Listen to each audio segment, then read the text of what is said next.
ঘরে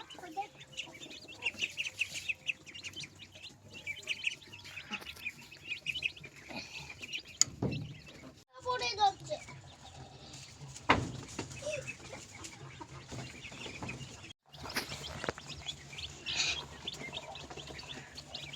মুরগিগুলোর টাক ছুটে সব সুন্দর লাগছে। ও ধরতে গেলেই পালাই, এরা তো ধরতে গেলে পালাই না। ওদেরকে নামাতে চাই, নেমে যাবে। তা যাবো এই ঘরে, যাবো কেন? গুঠু আছে ওর, আমার হাত থেকে লাফ দিয়ে দিচ্ছে।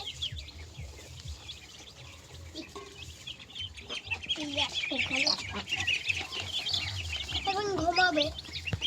আমি একটু ঘর বানিয়ে দেবো ওদের, ঘর বানিয়ে দেবো ওদের, যাতে ওরা ওইখানে ঘুমাতে পারে। এই যে ঘর বানিয়ে দিচ্ছি, দেখো সুন্দর।